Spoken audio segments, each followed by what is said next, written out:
Set point for McEnroe. Pause here. Shia LaBeouf's legs are a little skinny. I was like, why does he, can't they, beef up his legs or something? Because my legs weren't that skinny. So that was sort of disappointing. Hi, this is John McEnroe. Today, I'm going to be reviewing tennis scenes in movies. And here's the breakdown.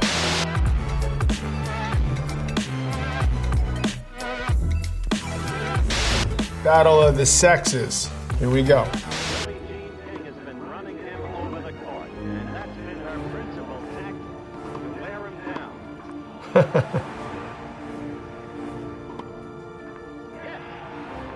My initial thoughts on that movie, pretty good movie. I thought those actors did a pretty good job playing tennis, all things considered. We used to think growing up, by the way, that Bobby Riggs, who was a big gambler, we knew of his gambling exploits, that or at least we were hoping, he threw the match on purpose. Because we were like, oh my God, Billie Jean King, a girl, beat Bobby Riggs. People forget that Bobby Riggs had beaten Margaret Court a few months earlier, like 6 months early in a match. So this was her way to prove, look, I got to do it for all the female tennis players out there. I became a father later, obviously, but I had 4 girls, and 2 boys. And so from that aspect alone, I really sort of empathized and related and was happy that, as it turned out, Billie Jean ended up winning that match. Although I've had to hear it for the last 25 years that Serena would have beaten me. So don't like that part, but besides that, pretty darn good movie. Tough to recreate the action on a tennis court. All in all, maybe a little bit slow motion, but that's sort of the way we played then, I guess. We did only have wood rackets, so I'd say they did a pretty good job all in all. I've got a soft spot for this one. Borg versus McEnroe. Stand by it. As a matter of fact, I've got even a story about the chalk when it flew up, etc., which, by the way, it flew up more than once, but they remember one. Last year, ESPN, on the 40th anniversary of the match that I did win, they had a bunch of people sort of congratulating me, like a short little video at the end and doing clips like, you cannot be, imitating me, players of today.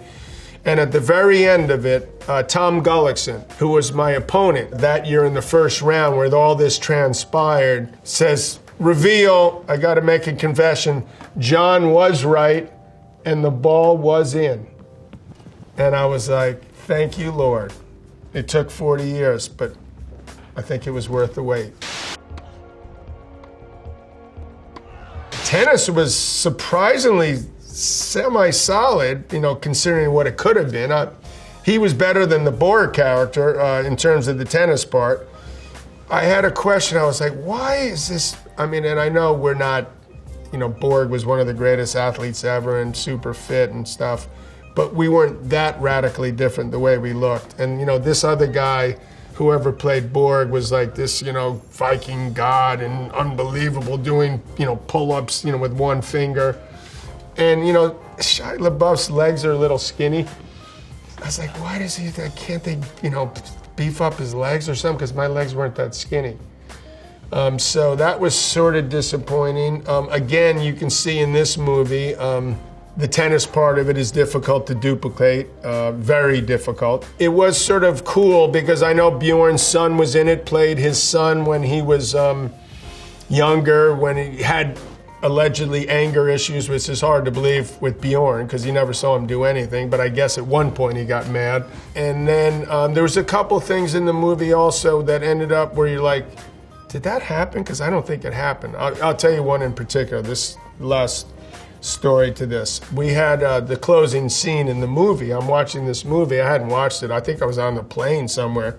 And lo and behold, there's this scene at the end where we played Wimbledon, and the next morning we're at the airport and we just happened to run into each other. Didn't happen. So I'm like, why the hell did they have to put that in there? Because it didn't happen. It was sort of cool though, I guess, artistic license, I guess. It's not like, whoa, they're making everything up because we met at the airport, but we didn't really meet at the airport. And then soon after that, I feel like it was only a few weeks after, and it was at Wimbledon, We were going to, my wife and I were going to the airport, and we were a little bit early for the flight, so I saw, like, let's go get a cup of coffee. And so we sit down with a cup of coffee, and then all of a sudden I hear, John? And I look over at this, place, another place right like 10 feet away, and it's Bjorn with his wife. And I'm like, you've got to be kidding me. We just met like out of sheer coincidence at this airport. So then I thought, well, this movie was like 40 years ago or 35 years ago or whatever it was. Maybe that did happen. I think it was the only time in 40 years that we've been traveling together we happened to be like, sitting 10 feet from each other. It feels like at this point that I probably had 100,000 people. I was in the stadium when you played that match against Bjorn Borg. It was a 15,000 seat stadium. How is that possible? But as far as the tennis and the sequencing of the tennis, I feel like I think they did a good job with the sort of what was happening in the crowd. Because, I've got to say, I'll close this movie story with this, is that the truth is that there's only a few matches in my life where you felt like, wow, something unbelievable's happening while it's happening. You're so caught up in it most of the time that you don't even realize maybe that it's going to go down in the history books. That one, I did feel that something spectacular and special was going on in the match, during the match. And I felt like to some degree the movie succeeded in doing that. King Richard. It's like the smack, it's like with the pop on top. Get this one over the fence. This is unquestionably, to me, the best tennis movie I've ever seen. I hate to say that since there's one Borg versus McEnroe. But this story is a story that comes along like literally once in 100 years. The idea that Richard Williams could watch an old friend of mine, actually, Virginia Ruzic, who was a French Open champion in 1978, I believe it was, receive a check for $10,000. I mean, and say, decide at that time, my two youngest girls, I'm gonna have two girls. Not only, I haven't even had them yet. I'm gonna have two girls, and I'm gonna make not one, but both of them, legendary tennis players. You'd be like, very funny. Tell me another story. That's a nice dream. Fast forward a little bit. I'm gonna fast forward a little bit. The clip where my coach at that time in 1989 says to me, we got these two young girls coming over, and they're going to be the best players in the world. It won't take but a minute to watch them hit a few balls. Yeah, I'm sorry, I'm not taking any juniors right now when we were in the middle of a very serious practice. Nothing. Mac, Pete, tough break at Wimbledon. I see what happened to you, Mac. They trot on over, and here's Venus and Serena Williams as little girls. So I was there. I said at the time, all right, let's see what you got.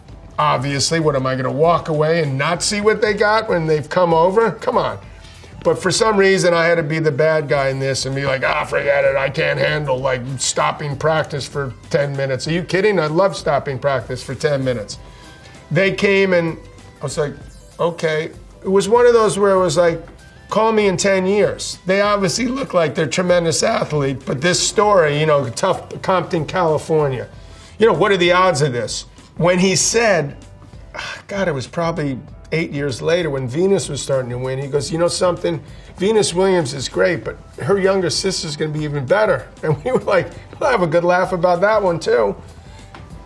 Serena Williams is the greatest athlete, female athlete, to me, I've ever seen in my life in any sport. And she's up there with, Michael Jordan and Tom Brady and Billie Jean King and, the icons of icons. She's gone to the toilet. Okay. This was like a hello to the pro circuit for Venus. Interesting because it's tough for any player that's on the tour who's a lot older to come up and you're playing a 14-year-old and all of a sudden you're losing. So what happens there is you try to find a way to throw them off, is basically. And unfortunately in tennis, there's certain rules and regulations that are allowed, and they're abused. One of them is the bathroom break, which is basically try to kill the momentum. And that's, in essence, what happened in this match.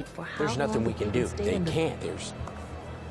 She could just say she's in there using the toilet. It's a dirty old trick.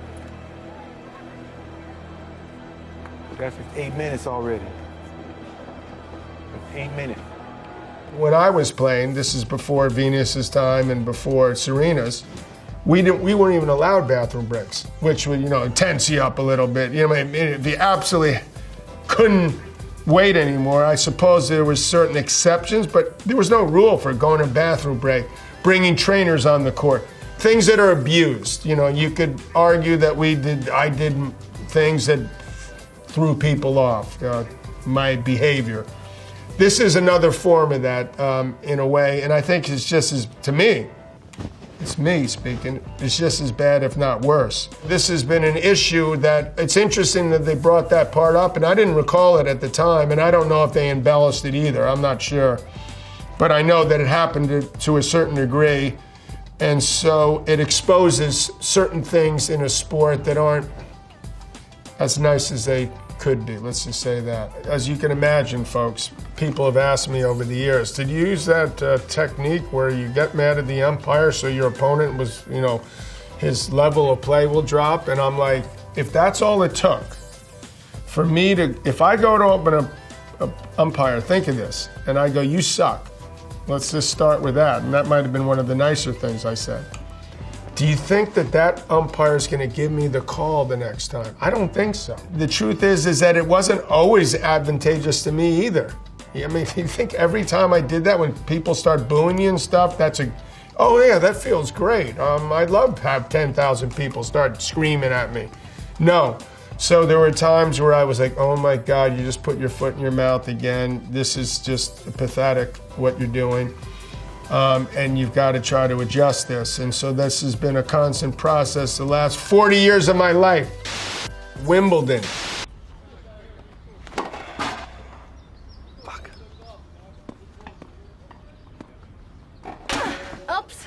Sorry, wrong court. That's a drill, actually, hit a cone or a can of ball, whatever it is that we try to do when you hit shots with the serve. So that is something that they recreated accurately on a court, because certainly you want to be able to hit your spots. That's important.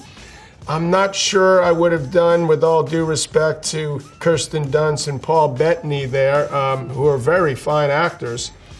A little bit difficult to recreate like the serve effectively, realistically. I would have tried something different had I been the director of Wimbledon. I remember way back in, I think it was 1984 or 5, and I did a tennis video with my arch nemesis, Ivan Lendl, and I believe at the time we were number 1 and 2 in the world. And it was something along the lines of, filming something to inspire people to play tennis to music. But the point of my boring, hopefully not, story is that we were supposed to hit certain spots, and we had to recreate it like in a particular way so that the camera could film us just right. And we were, as I said, 1 or 2 in the world, and we were having a tough time doing that. I'd like to tell you we did it every time, but we didn't. And so I can commiserate with these actors who obviously don't play much tennis. You can tell by their strokes. Which is why I would have tried to hidden it a little better for the sake of them, because it's not so much the story of what's happening on the court, it's more like a love story. It's got a lot of interesting angles that I would have focused more on than the actual tennis part, but that's just me. Hit this one, and I'll sleep with you. Oh, so sorry. Too bad. You could have used the workout. I can relate to that part. Right? If you hit the can, I'll sleep with you, because then you had a lot more motivation to do that. And that's why you choke. Royal Tenenbaums.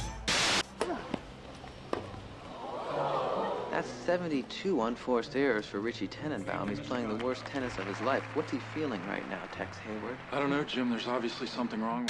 Yeah, I don't remember this movie that well, and one of the reasons is I couldn't take it seriously at all, but which was basically, I think, the point. And then you had this Borg lookalike, trying to sort of, I don't know, like to me it was sort of make a mockery of the whole thing. So I didn't get the sort of ingenuity of it at first, in a way, like sort of the spoof of it and the fun of it. I suppose in retrospect, having watched it, parts of it on and off over the years and parts of it right now, that it's funnier now to me now than I thought at the time. Like, oh my God, what, we need another lame ass, tennis movie or someone making fun of it in a way, and whatever the hell he was doing on the court. That's not us, we're more professional than that. I did like quite a bit that was at the old Forest Hill Stadium, which, historically for me, that was the first match I ever played was on a court right next to that when I was 9 years old. So for me, that meant something. That club is where they used to play the U.S. Open until 1977. So there's a history there. So they got that part of it as well. I ball boyed there when I was growing up for 2-3 years at Forest Hills. The first match I ever played at the U.S. Open was there. So that, memories flooded back from me just as a kid growing up there, what that meant to me, even though it didn't have much to do with what they were trying to pull. So I know Wes Anderson, he's a nutty guy. I don't know him, I should say, but I know from what I've seen, he definitely has a different take on things. And certainly, if he was looking to get a different take on tennis, he certainly succeeded. Yeah, I find it interesting that it's sort of ahead of its time in a way, because now, all we're talking about is mental health in a way, and sort of, I'm not sure, if it's a combination, maybe he's trying to thread the needle in a way between having fun with that, but then, how do you deal with it if you see it and if someone does something crazy? He's like tapping out before your eyes, and it's like, how do you deal with that? It brings back memories for probably me in certain ways when I was losing it for my opponents to, this is outrageous. He's causing me problems with my concentration. So I think that he succeeded in being a movie that made you think quite a bit. Thanks so much for joining me in this. Hope you enjoyed the clips. See you next time, and be well.